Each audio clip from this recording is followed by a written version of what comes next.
Abis ngeprengin yang namanya guru-guru honorer akan mendapatkan gaji 13, kemudian gaji tambahan 2 juta, ngeprank ke PT Seritek. Janji-janji manis ke PT Seritek karyawan-karyawannya. Nol hasilnya. Sekarang dia ngeprank lagi jauh-jauh hari udah diumumin tuh mulutnya sampai begini-begini muncrat-muncrat di podium, ngumumin lagi ojol akan ada THR 1 juta. Nyata-nyatanya ngeprank cuma 50.000. 7 tahun ojol kalian manfaatkan cuma di prank 50.000. Itu namanya Sentoloyo. Tahu Sentoloyo? Mana Fadlizon? Kata Fadlizon Sentoloyo. Sentoloyo. Tahu? Tuh, baru Sentoloyo itu Fadlizon. Abis ngeprengin yang namanya karyawan-karyawan PT Seritek. Ngeprengin lagi janji-janji manis yang namanya guru honorer jadi PNS.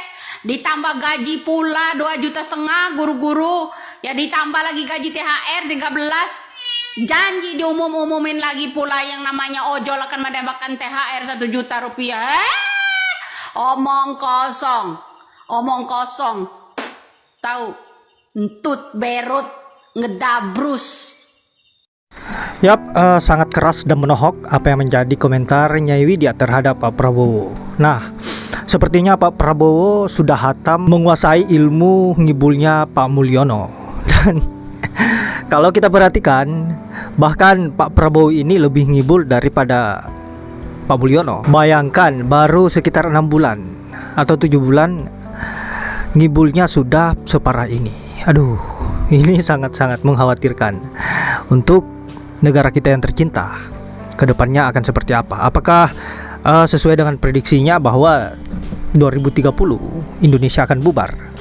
Tapi kita berharap agar negara kita yang tercinta ini baik-baik saja ke depannya, dan Pak Prabowo bisa menyadari bahwa apa yang dilakukannya saat ini sudah di luar jalur dan tentunya bertolak belakang dengan apa yang diharapkan oleh rakyat. Nah, sahabat-sahabat, untuk itu kita simak dulu video berikutnya di mana netizen dengan komentarnya yang sangat cerdas mengenai persoalan perilaku Pak Prabowo ini. Langsung saja ke videonya. Aduh Prabowo. Kok begini sih, Pak? Lidah Bapak ini sudah ngikut-ngikut jauh seperti dari harapan Mulyono, lidah Fufu Fafa. Aduh, kacau.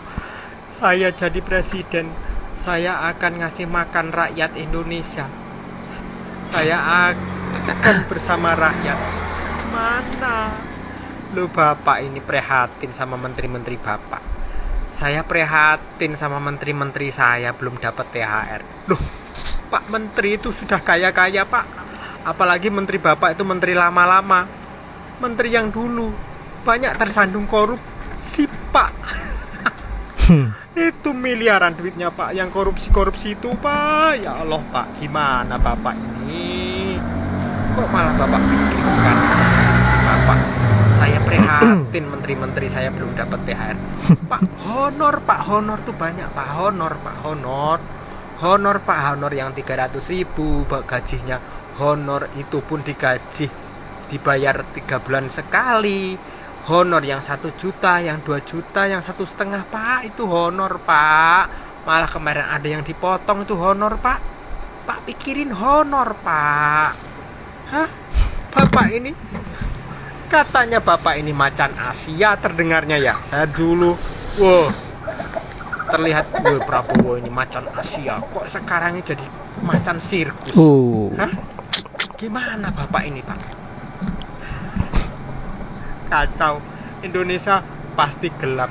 Indonesia akan punah. Kita menghadapi sebuah situasi yang memang sulit, ya. Saya mengatakan ini semua terpulang kepada gaya kepemimpinan Presiden Prabowo, ya. Dalam amatan saya belakangan ini, gaya kepemimpinan Presiden ini agak ugal-ugalan, ya.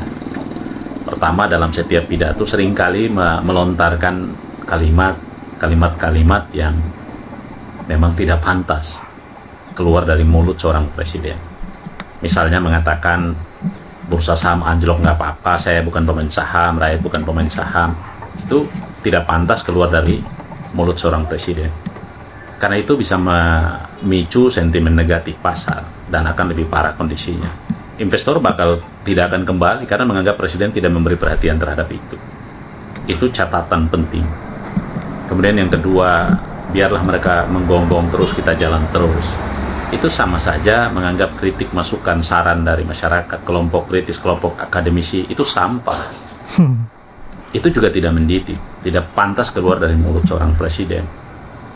Ya, kemudian juga sering melontarkan pernyataan-pernyataan yang kontroversial. Misalnya menyebut negara maju sedang belajar makan bergizi di Indonesia. Negara-negara maju itu sudah menerapkan makan bergizi dari puluhan tahun dan mereka sistemnya sudah terbangun, terpadu, dan tidak ada yang berantakan seperti kita.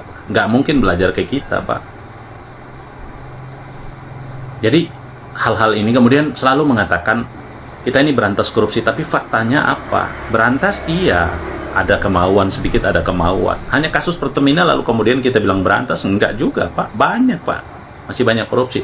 Tapi yang lebih penting dari itu bukan soal berantas, Pak. Pencegahannya, Pak. Cegah supaya jangan ada korupsi, Pak.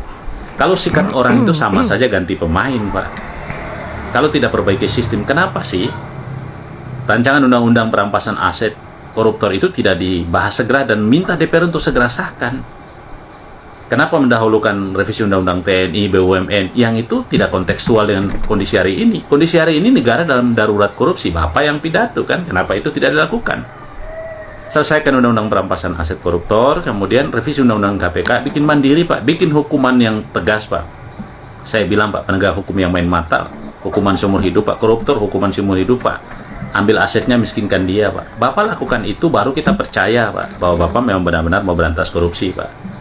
Jadi kalau cuma saya dengar pidato berapi-api, saya pro rakyat, saya ingin pemerintahan bersih, di kabinet Bapak itu banyak orang bermasalah. Bapak selesaikan, Pak.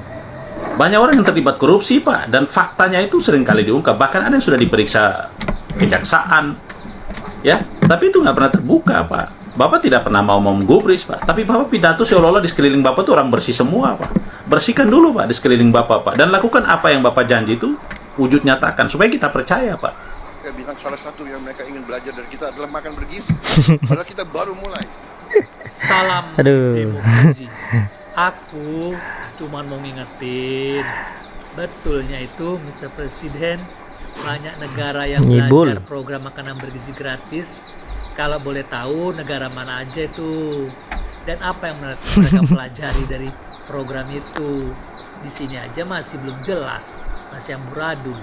Dananya aja sampai sekarang nggak tahu dari mana dan bagaimana cara kelanjutannya. Karena memerlukan dana yang super besar, sangat besar memerlukan dana untuk program makanan bergizi gratis. Sedangkan pihak swasta atau private sector aja masih belum jelas siapa yang mau membiayai.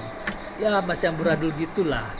Jadi negara itu yang mau mempelajari program makan bergizi gratis itu apanya mau dipelajari?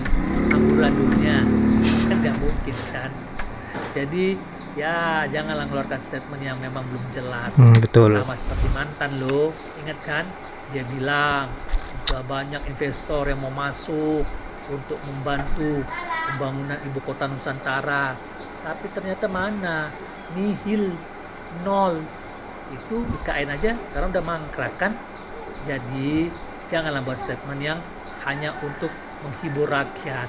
Yang jelas-jelas kenyataannya itu berbeda sekali di lapangan. Ya Mr. Presiden, inilah kalau demokrasi sudah berubah menjadi Demokrasi.